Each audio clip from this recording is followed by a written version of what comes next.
नमस्कार, स्वागत है आपका पावर ब्रेकफास्ट में। आपके साथ मैं हूं नेहा आनंद। देख लेते हैं कि गुरुवार की सुबह अंतर्राष्ट्रीय बाजारों से हमारे मार्केट्स के लिए किस प्रकार के संकेत बनते दिख रहे हैं। तो ठीक ठाक संकेत ही हैं, क्योंकि एसजीएक्स निफ्टी 60-61 अंकों की स्ट्रेंथ के साथ इस समय कारोबार करता दिख रहा है। 17,500 के पास एग्जैक्टली इसमें ट्रेड होते हुए नजर आ रहे हैं। डाउ फ्यूचर्स बिल्कुल सपाट है, दायरे का ट्रेड और कुछ वैसा ही मूड मिजाज हमने नैस्डैक फ्यूचर्स का भी देखा है। कुछ समय पहले तक हम फ्लैट टू नेगेटिव ट्रेड होता हुआ देख रहे थे, अभी भी 10 अंकों की हल्की सी कमजोरी वहां पर नजर आ रही है। लेकिन एशियन मार्केट्स पर बाकी मार्केट्स जैसे जैसे खुले हैं, हमने देखा है कि स्ट्रेंथ ही यहां पर दिखाई दे रही है। जापानीज मार्केट निकेई में 162 अंकों की स्ट्रेंथ फिलहाल दिखाई दे रही है।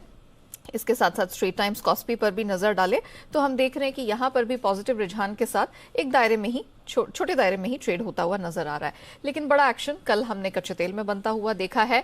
ऑलमोस्ट कीमतें 5-5.5 महीने के निचले स्तर पर चली गई, वहां से रिकवरी की कोशिश है, लेकिन प्रेशर अच्छा खासा कल हमने बनता हुआ देखा। सोने चांदी में भी दायरे का ट्रेड है, मामूली सी आप कह सकते हैं खरीदारी हमने आज सुबह इसमें बनती हुई देखी, तो यहां पर भी दायरे का ट्रेड है। क्या कुछ हुआ है बीते सत्र में अंतर्राष्ट्रीय बाजार में और आज कौन से महत्वपूर्ण ट्रिगर्स पर रखनी है नजर, पूरी डिटेल्स लेकर मेरे सहयोगी दीपांशु जुड़ चुके हैं हमारे साथ। Deepanshu, good morning. अमेरिका के कुछ अच्छे नंबर्स रहे हैं, लेकिन कच्चा तेल इसमें एक सरप्राइज फॉल दिखा है, तो क्या उसका कोई कंट्रीब्यूशन रहा है या कुछ अलग ट्रिगर्स रहे हैं कल? कच्चे तेल का डेफिनेट कंट्रीब्यूशन है। हर किसी को अच्छा लगेगा अगर कच्चे तेल के दाम नीचे जाएं, और उसकी वजह से एक राहत जरूर आती हुई दिख रही है। ग्लोबल बाजार भी बढ़िया माहौल में है, बाकी कमोडिटीज में भी हमने मूड काफी सुधरा हुआ है। तो आप देख रहे हैं अक्रॉस एशिया आज आपको अच्छी गेंस दिख रही है। हमारा एसजीएक्स भी 50 पॉइंट ऊपर और 17,500 के लेवल पर इस समय ट्रेड करते हुए दिख रहा है। डाउ फ्यूचर्स में भी थोड़ा ठीक ठाक कारोबार ही हो रहा है। कल शाम अमेरिकी बाजार में एक बढ़िया रिबाउंड है। 2 दिनों की गिरावट के बाद कल अच्छा रिबाउंड आते हुए दिखा। 400 अंक डाउ उछला है, वहीं नैस्डैक 2.6% ऊपर था, S&P 500 1.5% ऊपर था।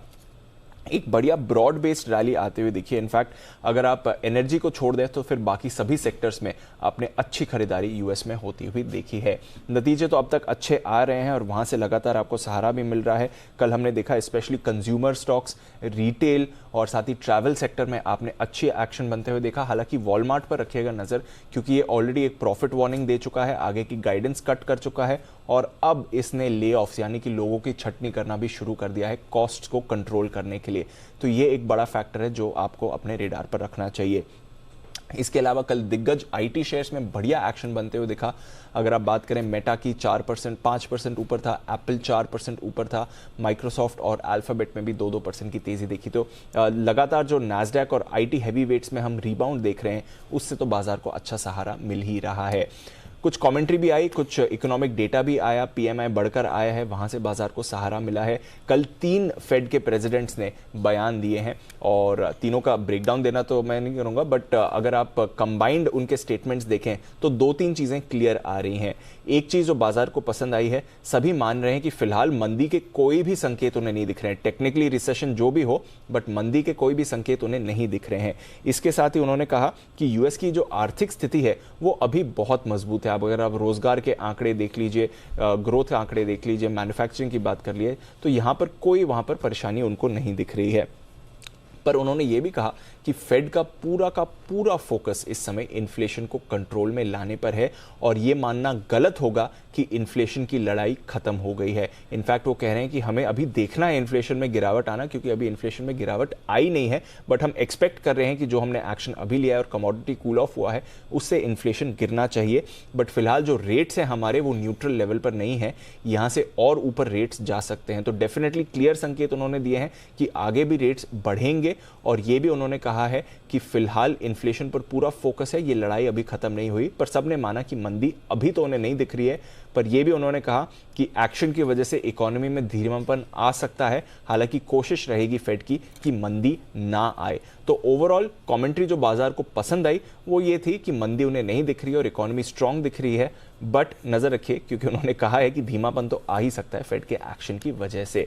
बॉन्ड यील्ड्स पर भी रखिएगा नजर। वैसे तो 2.7% के आसपास आपको 10 साल की बॉन्ड यील्ड दिख रही है, बट जो रिसेशन इंडिकेटर होता है बॉन्ड यील्ड का उलटना, वो ऑलरेडी काफी समय से चल रहा है और जो गैप है 10 साल की बॉन्ड यील्ड का और 2 साल की बॉन्ड यील्ड का, वो 22 साल में सबसे ज्यादा है। यानी कि साल 2000 में जब हमने आईटी क्रैश देखा था, तब जो गैप था 10 साल और 2 साल की बॉन्ड यील्ड में, वो आप उससे ज्यादा का गैप इस समय देख रहे हैं, जो एक क्लियर रिसेशन इंडिकेटर है। तो ये कुछ फैक्टर्स हैं जहां पर बाजार की नजर रहेगी। यूरोप की बात करें तो अच्छा एक्शन था, आधे से 1% यूरोप ऊपर था। आज बैंक ऑफ इंग्लैंड की पॉलिसी आएगी, आधे % से रेट्स बढ़ सकते हैं। लगातार छठी रेट हाइक आप वहां पर आते हुए देखेंगे। 1995 के बाद सबसे बड़ी एक रेट हाइक होगी ये, जो आधे % के रेट्स आज बढ़ सकते हैं। और कमोडिटीज़ आपने तो ज़्यादा कुछ बता ही दिया, बट ओपेक ने जो 1 लाख बैरल प्रतिदिन से उत्पादन बढ़ाने का फैसला लिया है, और साथ ही अमेरिकी भंडार बढ़ने से हम देख रहे हैं कच्चा तेल 6 महीने के निचले स्तर के आसपास है। बहुत ही बढ़िया खबर है। और बाकी बेस मेटल्स में भी हमने गिरावट देखी है। डॉलर इंडेक्स मजबूत है, इस पर रखनी पड़ेगी नज़र, क्योंकि कल भी हमने देखा रुपये पर इसका काफ़ी भारी इंपैक्ट आया था। ओके, चलिए Deepanshu, thank you so much हमारे साथ जुड़ने के लिए और अंतर्राष्ट्रीय बाजार में इक्विटी और कमोडिटी स्पेस की वो पूरी डिटेल रखने के लिए। आइए अब देख लेते हैं कि कल एफआईआईज और डीआईआईज की तरफ से कुल मिलाकर प्रदर्शन कैसा देखने को मिला। तो अच्छी बात यह है कि लगातार हम देख रहे हैं विदेशी संस्थागत निवेशकों की तरफ से खरीदारी अब लौटती हुई नजर आ रही। कैश स्पेस में इनफैक्ट विदेशी संस्थागत निवेशकों की तरफ से कल 765 करोड़ के आसपास की खरीद का फिगर आया। एफएनओ स्पेस में कुछ बिकवाली हाथ लगी है, 5200 करोड़ के आसपास की वो बिकवाली का फिगर आया है। और कल घरेलू संस्थागत निवेशकों की तरफ से भी कुछ हल्की बिकवाली देखने को मिली। ऑलमोस्ट 518 करोड़ के आसपास की बिकवाली का फिगर निकल कर आया। लेकिन ऑल इन ऑल अब तक जो संकेत मिल रहे हैं, या ग्लोबल मार्केट से भी जो भी तरह के संकेत हैं, वो पॉजिटिविटी की तरफ ही इशारा कर रहे हैं। ऐसे में हमारे मार्केट का मूड मिजाज कैसा रहेगा, क्या रणनीति होनी चाहिए, इस पर बात करने के लिए जी बिजनेस के मैनेजिंग एडिटर अनिल सिंह भी हमारे साथ जुड़ चुके हैं।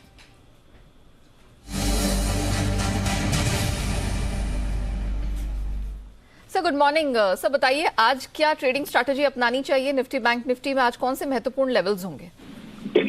Good morning Neha. देखिए, संकेत काफी बेहतर है अमेरिकी बाजारों से। हालांकि भारतीय बाजारों को थोड़ा अंदाजा था, कल 3:30 बजे हम भी दिन की ऊंचाइयों पर जाकर बंद हुए। तमाम ताइवान और अमेरिका और चीन की चिंताओं के बीच भारतीय बाजार मजबूत ही रहे।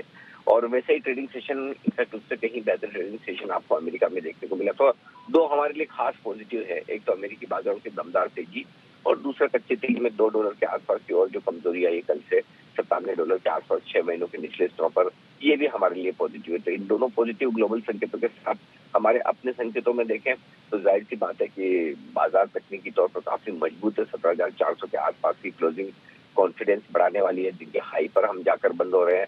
हर गिरावट में इंट्राडे में जो भी मिलती है उसमें खरीदारी होती हुई दिख रही है। और साथ ही साथ एफआईज की तरफ से हल्के फुल्के कैश मार्केट में खरीदारी के आंकड़े हैं और वायदा कारोबार के आंकड़े मिले जुले। तो इन सबके बीच में हम तेजी को थोड़ा और आगे बढ़ाने की कोशिश करेंगे। 17,500 के आसपास खुलने की कोशिश हो सकती है। जो सपोर्ट लेवल है अब वो थोड़ा ऊपर की तरफ शिफ्ट होता दिखा है। आज के लिए 17,225, 17,350 से 125 पॉइंट की रेंज मजबूत सपोर्ट है, और ऊपरी स्तरों पर 17,525 से लेकर 17,600 तक जाने की तैयारी निफ्टी की हो सकती है। बैंक निफ्टी का जहां तक सवाल है, 38,000 के बेहद करीब कल हम बंद हुए हैं। 37,625, 37,700 ये बैंक निफ्टी पर आज इंट्राडे के लिए सपोर्ट का काम करेगा। और एक बार 38,200 को पार करके टिके तो फिर हम 38,500, 38,600 तक भी जाने की कोशिश बैंक निफ्टी पर कर सकते हैं। आज हमारे यहाँ वायदा कारोबार की वीकली एक्सपायरी का भी दिन है, ऑप्शंस में भी काफी पोजीशन बनी है। तो आपको एक बार तो सुबह अगर ज्यादा गैप से नहीं खुले तो खरीदारी का मौका बनेगा और थोड़ी शॉर्ट कवरिंग आएगी, और ज्यादा गैप से खुले तो फिर पहले सपोर्ट लेवल का इंतजार करके वहां पर खरीदारी करनी चाहिए।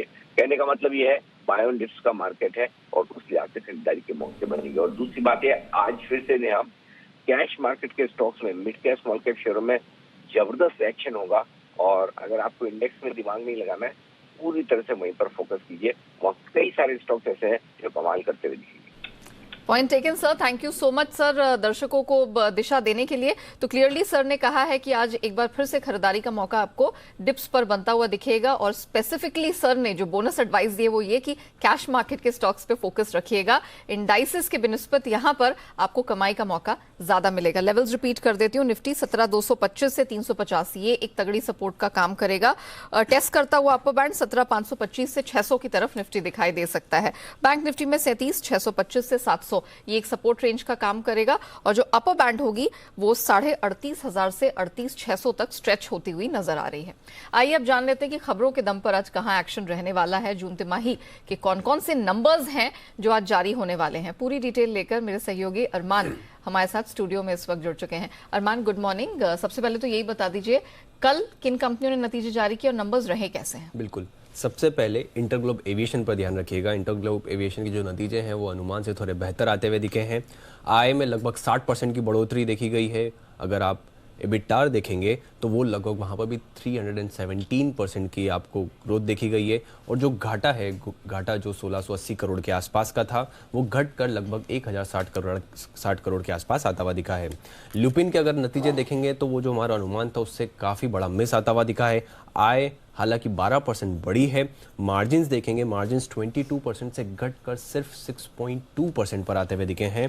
और जो पहले मुनाफा था 542 करोड़ का, इस बार लगभग 90 करोड़ का घाटा आता हुआ दिखा है। पीआई इंडस्ट्रीज नतीजे अनुमान से थोड़े बेहतर आते हुए दिखे हैं। हालांकि जो मार्जिन्स हैं वो हमारे अनुमान के मुताबिक आते हुए दिखे हैं। आय लगभग 30% बढ़कर आई है, मार्जिन्स 21% से बढ़कर 22%। और मुनाफा देखेंगे, मुनाफा में 40% का आपको उछाल देखा गया है। वोडाफोन आइडिया अगर देखेंगे तो ओवरऑल मिक्स नतीजे हैं। आय लगभग 1.7% बढ़कर आई है। मार्जिन्स देखेंगे, मार्जिन्स 45.4% से घटकर 41.6% पर आते हुए दिखे हैं। और आरपू देखेंगे तो वो 124 से बढ़कर 128 पर आते हुए दिखे हैं। गुजरात गैस की बात करें तो गुजरात गैस के नतीजे कमजोर आते हुए दिखे हैं। हालांकि जो अनुमान था उससे थोड़े बेहतर आते हुए दिखे हैं। आय लगभग 11% बढ़ी है। मार्जिन्स लगभग 15% से कट होकर 11.7% पर आते हुए दिखे और मुनाफे में भी आपको लगभग 14% की कटौती देखी गई है। ऑन मोबाइल ग्लोबल अगर रेवेन्यू को छोड़ दें तो उसके अलावा नतीजे कमजोर आते हुए दिखे हैं। रेवेन्यू में हालांकि 5% का उछाल है। मार्जिन्स लगभग आधे होते हुए दिखे हैं, 11.3% से घटकर 5.6% पर। और मुनाफा देखेंगे, मुनाफे में 75% का कट देखा गया है। रेडिंगटन इंडिया नतीजे बढ़िया हैं। आय 25% बढ़ी है। मार्जिन्स 2.6% से बढ़कर 2.8% के आसपास आते हुए दिखे हैं। और मुनाफे में भी आपको 33% का आपको उछाल दिखेगा। Set in credit care network अंत में अगर देखेंगे तो जो एनआईआईज हैं वो लगभग 14% घट कर आई है।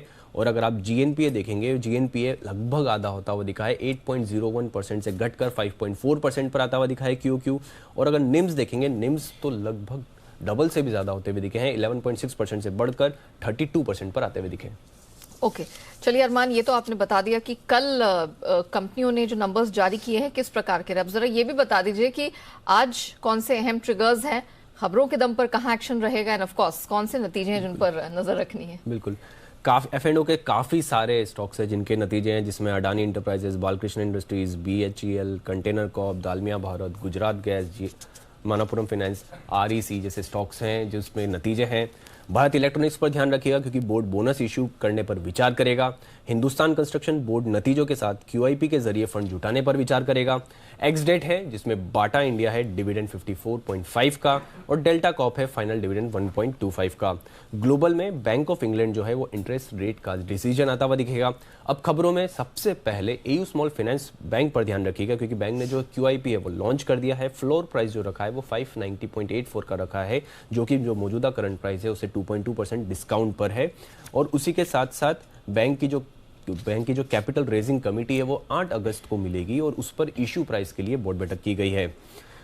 MD जो उनके संजय अग्रवाल जी हैं वो 75 लाख शेयर बेचेंगे, ये भी एक सर्कुलर आता हुआ दिखा है। हिंडाल्को पर भी ध्यान रखिए क्योंकि जो उनकी सब्सिडरीज है नोवेलिस, उनके नतीजे पेश होते हुए दिखे हैं। उनकी आय लगभग $390 करोड़ से बढ़कर $510 करोड़ पर आती हुई दिखी है। विप्रो पर ध्यान रखिएगा, जिन्होंने विप्रो के लिए एक खबर आती हुई दिखी है जिसमें नोकिया से इन्होंने 5 साल के लिए करार किया है और ये जो करार है स्ट्रेटेजिक करार जो उन्होंने किया है ग्लोबल बिजनेस सर्विसेज डिलीवरी के लिए किया है। भारतीय एयरटेल पर ध्यान रखिएगा क्योंकि कंपनी ने भी नोकिया के साथ 5G डेवलपमेंट के लिए उनको नोकिया को चुना है और नोकिया OYG का भारतीय एयरटेल से उनके साथ करार किया है और ये जो करार है ये 5G रेडियो एक्सेस नेटवर्क के लिए करार किया गया है। जोमेटो पर भी ध्यान रखिएगा जिसमें उबर ने जोमेटो में लगभग 61.22 करोड़ लगभग 7.8% इक्विटी बेची है और खरीदने में फिडिलिटी इन्वेस्टमेंट ट्रस्ट है जिन्होंने लगभग 0.7% इक्विटी 5.4 करोड़ शेयर्स और ICICI प्रू ने लगभग 0.6% इक्विटी खरीदी है। और अंत में SP अपैरल पर ध्यान रखिएगा जिसमें 11 अगस्त को बोर्ड की बैठक में शेयर बायबैक पर विचार किया जाएगा। चलिए, धन्यवाद अरमान आपका वो पूरी डिटेल्स दर्शकों के सामने रखने के लिए। आइए अब जान लेते हैं आज की ट्रेडिंग कॉल्स। शुरुआत चॉइस ब्रोकिंग के साथ करेंगे जो आज बिरला सॉफ्ट में खरीद की रेकमेंडेशन दे रहे हैं। स्टॉप लॉस 333 का लगाना है, टारगेट 360 का मिल जाएगा। इसके अलावा अनराठी सिक्योरिटीज, बर्जर पेंट, ये खरीदारी की रेकमेंडेशन इनकी तरफ से आ रही है। स्टॉप लॉस 630 का लगाना है और स्ट्रैटेजी में टारगेट आपको 680 का मिल जाएगा। और अंत में सेंट्रम ब्रोकिंग, इन्फोसिस खरीद के चलने की सलाह इनकी तरफ से आ रही है। इस स्ट्रैटेजी में स्टॉप लॉस 1545 का लगाना है और टारगेट 1600 यानी कि 1600 का टारगेट आपको इन्फोसिस में मिल जाएगा। आइए अब जान लेते हैं कि आज के बाजार के लिए एक्सपर्ट्स क्या राय लेकर आए हैं, कौन से शेयरों में दिखेगा एक्शन और रणनीति क्या अपनानी है। इन सब पर बात करने के लिए हमारे साथ जानी मानी टेक्निकल एनालिस्ट सेमी भौमिक जी जुड़ चुके हैं। सेमी जी गुड मॉर्निंग। कुछ अच्छे संकेत ग्लोबल मार्केट से सुबह सुबह आते हुए दिखाई दे रहे हैं, जरा बताइए। निफ्टी बैंक निफ्टी खरीदारी के मूड में है आप आज वीकली एक्सपायरी के दिन? Very good morning Neha. कल फैगन में जितना बड़ा बढ़िया रैली देखा गया था स्पेशली निफ्टी इंडेक्स पर, तो उसमें मुझे लगता है कि आज भी मोमेंटम मेंटेन होना चाहिए और मिनिमम टारगेट जो मैं एक्सपेक्ट कर रही थी 17,450 से 17,500 का टारगेट मैं एक्सपेक्ट कर रही थी। अब ओपनिंग बहुत गैप से हो जाएगा, 17,500 के आसपास खुलेगा तो थोड़ा बहुत प्रॉफिट टेकिंग तो आ सकता है नेहा, पर उस प्रॉफिट टेकिंग में खरीदारी करके चलने का ही सलाह होगा। मेरा जो ओवरऑल स्ट्रेटेजी ओवरऑल लेवल से मैं बता देती हूँ। निफ्टी को जैसे मैंने कहा था, मैं सोच रही थी कि अगर 17,300 17,250 के आसपास मिलता है तो खरीद कर चलने का सलाह होगा, क्योंकि अभी जो रेंज में निफ्टी आ चुका है वो उसमें 17,200 के आसपास सपोर्ट लेगा निफ्टी और ऊपर में 17,500 के आसपास एक साइकोलॉजिकल रेजिस्टेंस है। अगर 17,500 के ऊपर जाके सस्टेन करेगा आधा घंटा तो निफ्टी में 650 700 तक भी रैली एक्सटेंड होते हुए देखने को मिल सकता है। रहा सवाल बैंक निफ्टी के, तो मुझे लगता है कि बैंक निफ्टी भी लोअर लेवल्स पर खरीदारी करके ही चलने का सलाह होगा। 33,750 33,700 के बीच में सपोर्ट है। इस रेंज के आसपास जितना नजदीक होगा उतना ही बेहतर है। 33,600 के नीचे स्टॉप लॉस होगा। ऊपर में 38,200 से 38,350 का इनिशियल रेजिस्टेंस, अगर ये रेजिस्टेंस क्रॉस होता है तो 38,500 के और भी बैंक निफ्टी भी जा सकता है। तो दोनों इंडेक्स में खरीदारी करके चलने का सलाह होगा। अगर बहुत ज्यादा गैप अप होगा तो थोड़ा बहुत एक प्रॉफिट टेकिंग का इंतजार करना है, लोअर लेवल्स पर खरीदारी करके चलने का सलाह होगा। नेहा ओके मैम, आपने ये तो बता दिया कि ब्रॉडर मार्केट्स में आपका कन्विक्शन बन रहा है खरीद का, लेकिन निफ्टी आईटी कल हमने इसको बाजार के विपरीत एक्ट करते हुए देखा। बाजार को इसने कुशन करने का काम किया और निफ्टी गेनर्स में भी सारी ब्लू चिप्स आईटी स्पेस की ही थी। क्या ये तेजी रिलायबल है? अगर हम इंडाइसिस पॉइंट ऑफ व्यू से देखते हैं तो आपका क्या व्यू बन रहा है? एकदम सही कहा नेहा तुमने। मुझे लगता है कि निफ्टी आईटी इंडेक्स अभी यहाँ से परफॉर्म कर सकता है, करने वाला है। इनफैक्ट बहुत मतलब 1-1.5 महीने पहले ही मैंने कहा था कि निफ्टी आईटी का जो भी मेजर ब्लू चिप्स या मिड कैप्स है सारे चार्ट्स में डाइवर्जेंस आ चुका है। तो करंट लेवल से बहुत ज्यादा डाउनसाइड में एक्सपेक्ट नहीं कर रही हूँ, पर प्राइस एक्टिविटी सपोर्ट नहीं कर रहा था। अभी जो कल शुरुआत था और अभी भी देखना होगा हम लोगों के आईटी इंडेक्स में बहुत बढ़िया रिकवरी करंट लेवल से देखने को मिलना चाहिए। और ये आईटी जो ब्लू चिप मिड कैप्स है सारे स्टॉक्स ऐसा लेवल पर मिल रहा है जो ऑलमोस्ट 52 वीक लो के आसपास है। तो करंट लेवल से बहुत ज्यादा डाउनसाइड का गुंजाइश तो है नहीं। ये ऐसे काफी बड़ा मोमेंटम, काफी बड़ा रैली इनफैक्ट मैं एक्सपेक्ट कर रही हूँ। इनफैक्ट मुझे तो लगता है कि अगर यहाँ पे कोई फ्रेश पैसा मार्केट में निवेश करने के लिए मतलब इंटरेस्टेड है, 1 साल 1.5 साल का नजरिया है, तो एक बार आईटी इंडेक्स को आईटी फंड में, आईटी म्यूचुअल फंड में जो सेक्टरल फंड होता है, तो वहां पे मुझे लगता है कि 1 से 1.5 साल या 2 साल के लिए निवेश करना चाहिए। रहा सवाल आज के पीक के, तो मुझे लगता है कि कल मार्केट जैसे जब खराब था तब भी आईटी इंडेक्स ने सपोर्ट देने का कोशिश किया था और आईटी इंडेक्स के लिए ही मार्केट फाइनली जाके इतना बढ़िया रैली अल्टीमेटली स्टेज करके एकदम डे हाई के आसपास बंद किया था। तो आईटी इंडेक्स में जो मेजर है इन्फोसिस, जिसमें मुझे लगता है कि बहुत बढ़िया सा ब्रेकआउट देखने को मिला है, उसमें कल भी एकदम अंत में ब्रेकआउट आया था। आज मैं एक्सपेक्ट कर रही हूँ कि वो ब्रेकआउट एक्सटेंडेड होगा। 1595 1610 1595 1610 का टारगेट के लिए इनफी को करंट लेवल पर खरीदेंगे। 1570-65 के आसपास ही क्लोज हुआ था, ब्रेकआउट 1565 के ऊपर ही आया था, तो इसी रेंज के बीच में खरीदना है। 1550 के नीचे स्टॉप लॉस लगाएंगे। 1600 तक का रैली मुझे लगता है कि इन्फोसिस 1 से 1.5 दिन में आना चाहिए इन्फोसिस में। तो 1595 का पहला टारगेट, 1610 का दूसरा टारगेट के लिए इन्फोसिस खरीद के चलेंगे। और मेरा दूसरा स्टॉक होटल इंडस्ट्री में से है इंडियन होटल, जो एकदम पूरा अभी बहुत दिनों से खबर में है और हर दिन इसमें खबर भी आता है, इसमें हर दिन बाइंग भी देखने को मिलता है। तो यहाँ से मुझे लगता है कि इंडियन होटल्स को भी खरीद कर चलने का सलाह देना है।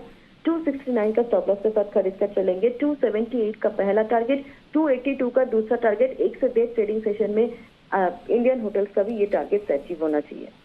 Point taken ma'am, thank you so much Simi ji हमारे साथ जुड़ने के लिए, बताने के लिए कि ब्रॉडर मार्केट्स में और स्टॉक स्पेसिफिक एक्शन आज कहां देखने को मिल सकता है। बारी आती है कमोडिटी बाजार की, यहां पर भारी भरकम उठापटक हमें देखने को मिली है। रणनीति क्या अपनाएं, इस पर बात करने के लिए IIFL सिक्योरिटीज के अनुज गुप्ता हमारे साथ जुड़ चुके हैं। अनुज, गुड मॉर्निंग। पहले तो सोने चांदी पर ही फोकस कर लेते हैं। थोड़ा निचले लेवल से हम देख रहे हैं ट्रैक्शन कुछ आता नजर आ रहा है, but is it here to stay? सोने चांदी में आज आप क्या करना चाहेंगे? Good morning Neha ji. हमने देखा है कि डॉलर इंडेक्स में गिरावट देखने को मिली है, बॉन्ड यील्ड भी थोड़ी नेगेटिव हुई है, तो उससे कहीं ना कहीं गोल्ड से होगा सपोर्ट मिला। जिस तरीके से ताइवान, चाइना और यूएस का एक जियोपॉलिटिकल टेंशन दिखा है, तो उससे एक सपोर्ट गोल्ड को आता हुआ दिखा है। तो गोल्ड सिल्वर में हमारी खरीदारी की सलाह रहेगी। गोल्ड में करीबन 51,200 के आसपास खरीदारी करें, 51,000 का स्टॉप लॉस लगाएं, 51,800 तक टारगेट देखा जा सकता है। सिल्वर में करीबन 57,000 के आसपास खरीदारी करें, 56,500 का स्टॉप लॉस लगाएं, टारगेट 57,800 तक हो सकता है। इंटरनेशनल मार्केट में एक्सपेक्टेड है कि गोल्ड का भाव $1780 से लेकर $1800 तक और सिल्वर का भाव करीबन $20.50 और $21 तक के लेवल दिखा सकता है। तो शॉर्ट टर्म में एक बाउंस बैक गोल्ड सिल्वर में एक्सपेक्टेड है, वो देखने को मिल सकता है। लेकिन कच्चे तेल में क्या व्यू बन रहा है? कल हमने जिस तरह का भारी भरकम करेक्शन आता हुआ देखा, उसके बाद अब एक दायरे का ट्रेड दिखाई दे रहा है। क्या किया जाए कच्चे तेल में? देखिए, क्रूड के अंदर कल हमने इन्वेंट्री देखी थी जो कि काफी बढ़कर आई थी और हमने एक नेगेटिव ट्रेंड क्रूड में आते हुए देखा था। वहीं ओपेक मेंबर्स की जो मीटिंग चल रही है, वहां से भी लग रहा है कि प्रोडक्शन बढ़ाने का कंसिडरेशन आ सकता है। तो एक सेलिंग प्रेशर हमने पूरे ही काउंटर में आता हुआ देखा था और इवन MCX में भी हमने देखा कल करीबन 7,300 का एक सपोर्ट था मार्केट ने, वो ब्रेक किया है। इंटरनेशनल मार्केट में $98 का सपोर्ट वो मार्केट ने ब्रेक किया। तो अभी एक नेगेटिव टोन में क्रूड आता हुआ दिख रहा है। हमें लगता है कि यहाँ पर बिकवाली की ही सलाह रहेगी। क्रूड में करीबन 7,350 में बिकवाली करें, 7,550 का स्टॉप लॉस लगाए, टारगेट 7,000 तक हो सकता है। और इंटरनेशनल मार्केट में हमें लगता है कि ब्रेंट का भाव $95 और WTI $88 तक देखने को मिल सकता है। और मेटल्स पे क्या व्यू बन रहा है? कल फिर से सुस्ती देखने को मिली, कोई फंडामेंटली तो कोई स्ट्रेंथ फिलहाल डिमांड साइड की दिखाई नहीं दे रही है, क्या किया जाए? देखिए, बेस मेटल एक काफी टाइट रेंज पर ट्रेड कर रहे हैं। यहाँ पर हमने एक मिला जुला रुख देखा है। हमें लगता है कि यहाँ पर बाय ऑन डिप्स की स्ट्रेटेजी ले सकते हैं। करीबन कॉपर में 636 के आसपास खरीदारी करें, 630 का स्टॉप लॉस लगाएं, टारगेट 647 तक हो सकता है। तो बेस मेटल में हमें लगता है कि कॉपर एक है जहाँ पर बाय ऑन डिप्स की स्ट्रेटेजी यूज की जा सकती है। Okay Anuj, thank you so much हमारे साथ जुड़ने के लिए, बताने के लिए कि नॉन एग्री स्पेस में आज कहां कहां है कमाई के मौके। आइए बात करते हैं FIR की। FII इन्वेस्टमेंट रिपोर्ट्स अब आपके सामने रख लेते हैं। शुरुआत करेंगे एस्कॉर्ट्स कोबोटा से। यहां पर मैक्वेरी ने जो अपना स्टैंस है डाउनग्रेड किया है। पहले आउट परफॉर्म था, अब न्यूट्रल कर दिया है, टारगेट काटा है, 1677 कर दिया है। AB कैपिटल इस पर मॉर्गन स्टैनली का ओवरवेट का स्टैंस है, टारगेट 135। गोदरेज कंज्यूमर इस पर ब्रोकरेजेस की रिकमेंडेशन रखते हैं आपके सामने। मॉर्गन स्टैनली अंडरवेट स्टैंस है और टारगेट 700 का दिया। JP मॉर्गन ओवरवेट आउटलुक लेके चल रहे हैं, हालांकि 872 का टारगेट है। मैक्वेरी आउट परफॉर्म कि यहां पर स्टैंस है और टारगेट 970 का है। इंडिगो पर गोल्डमैन सैक्स न्यूट्रल स्टैंस लेके चल रहे हैं, टारगेट भी बढ़ाया है, नया टारगेट है 1990 का। JP मॉर्गन ओवरवेट का आउटलुक इनकी तरफ से भी है, टारगेट बढ़ा दिया है, पहले 2000 था 2200 कर दिया है। क्रेडिट स्विस आउट परफॉर्म का स्टैंस है, लक्ष्य भी बढ़ा दिया है, 2350 अब नया लक्ष्य है। लुपिन पर नोमुरा खरीदारी की सलाह दे रहे हैं, लक्ष्य 1098 का है। वोडाफोन आइडिया की बात करते हैं। नोमुरा यहां पर रिड्यूस स्टैंस लेके चल रहे हैं, टारगेट 8 का है। गोल्डमैन सैक्स बिकवाली की रिकमेंडेशन दे रहे हैं ₹2.70 के टारगेट के साथ। और क्रेडिट स्विस अंडर परफॉर्म का आउटलुक इनकी तरफ से भी है, टारगेट ₹5.5।